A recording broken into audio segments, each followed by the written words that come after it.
Hey everyone. Hey everyone. It's Naomi Wolf of Daily Clout, and I'm here live streaming. Gotta fix the hair. I'm here live streaming and recording for later in order to, I should have done this before I went live, in order to bring to you my latest Substack essay, which I wrote last night in honor of the season. So I'm going to read it to you. And here we go. It's called Rock of Ages, Hanukkah, Christmas, and the Actual Miracle. I lit candles tonight for the first night of Hanukkah with my Irish Catholic husband standing nearby. He proudly mentioned the, quote, shamash, the guardian candle that lights all of the others. I've been doing research, he said, and I took that as a gift. My aunt, I'll call her Jay, in California, who is a rabbi, lit candles of her own, and we joined her via Zoom, seeing her lovely face in the candlelight. I was happy to notice the resemblance with and to remember my formidable departed grandma, Dr. Faye Goldman. My grandmother had been tiny, and yet she had been a force of nature, a professor of sociology far before her time, a defender of civil rights, an advocate for the rights of immigrant women, of farm workers in her community. Her fierce belief in civil liberties and her disdain for bullies are always with me. Her spirit is present in me. Yes, I feel it. It keeps me from ever letting the flag of her principles, our principles, drop in the dust. Grandma Faye is watching. My grandmother's face is traceable now in the faces of the women on that side of my family. The lovely hooded eyes, the high cheekbones, the sensitive bow mouths, like the mouths of starlets of the 1920s, the beautiful teeth.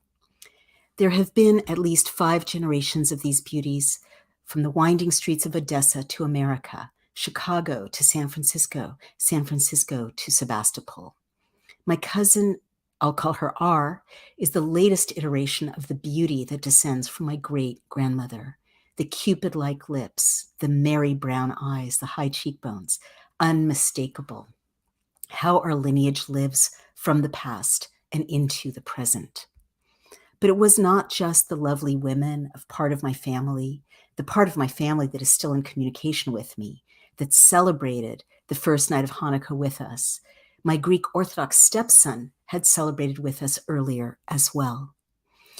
Our celebration was unorthodox. We'd had a non-kosher feast of blue crabs, easy peel shrimp, and garlic and lemon-soaked mussels, all dumped out on paper sheets on tabletops in a little family-owned hole-in-the-wall restaurant in Somerville, Massachusetts. The restaurant was called The Happy Crab.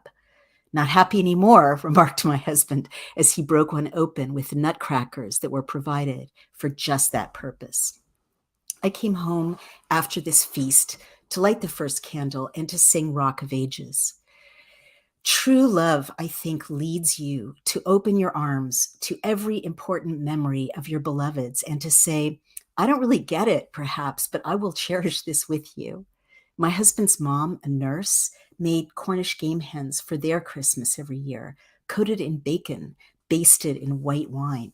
My husband makes these as well to remember her, to remember his own now deceased father, who worked 365 days a year, but not on Christmas Day, managing his own donut shop. I, a Jewish lady who does not understand Christmas or Cornish game hens, I open my arms to these memories of my husband's because love.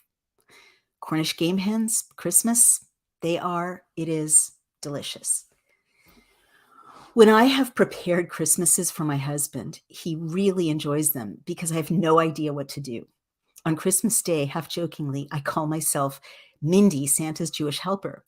I decorate a brightly lit little tree and adorn our home with candy canes, and I ply Brian with butter cookies and encourage his naps, formerly with our elderly dog, now sadly departed, and now with our new puppy.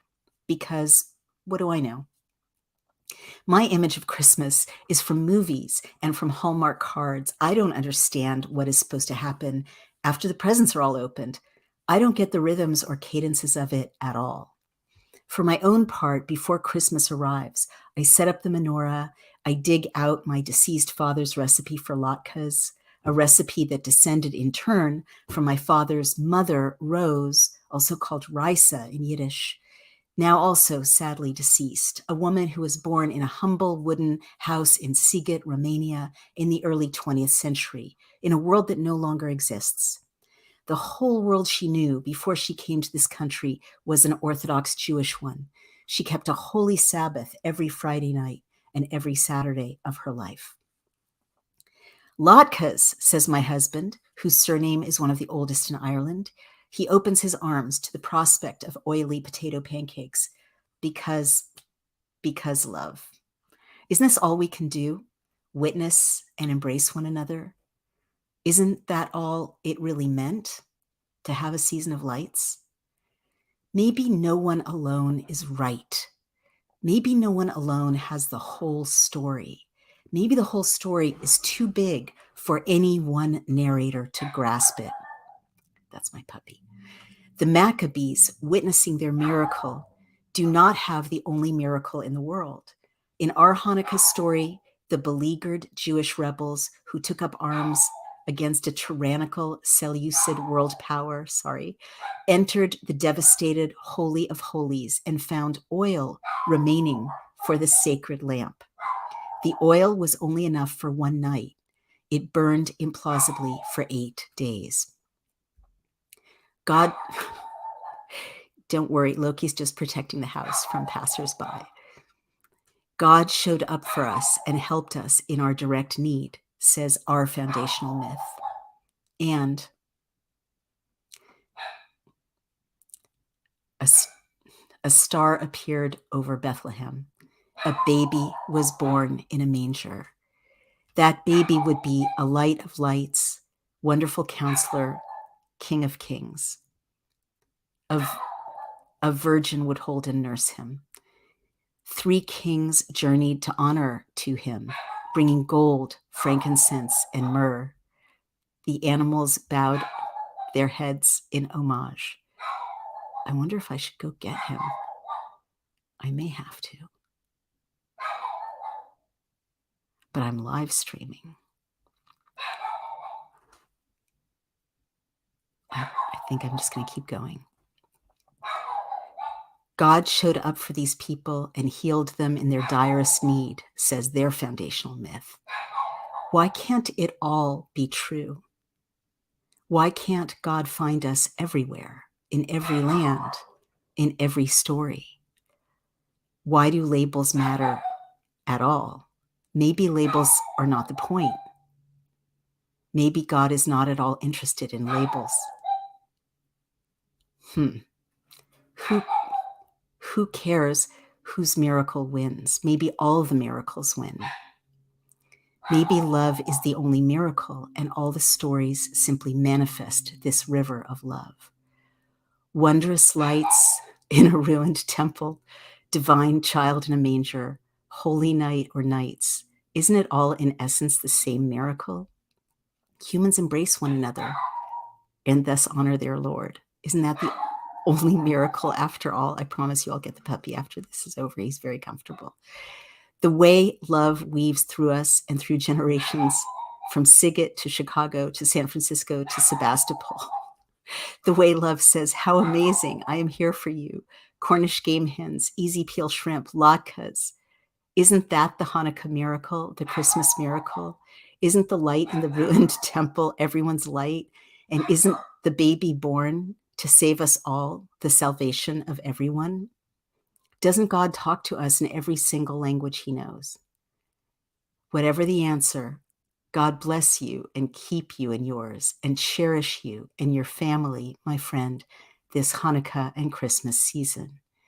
This is the song my family used to sing on this night when my dad was alive and my brother and I were small.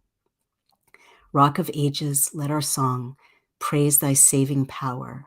Thou, amidst the raging throng, wast our sheltering tower. Furious they assailed us, but thine arm availed us, and thy word broke their sword when our own strength failed us. And thy word broke their sword when our own strength failed us.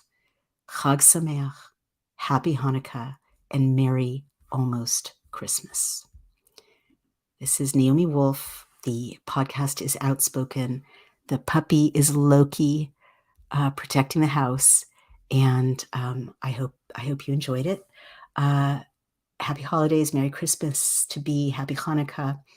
And please support my podcast, Outspoken, and please give and donate and support to Daily Clout, which defends your liberties every single day. Thank you so much. Take care.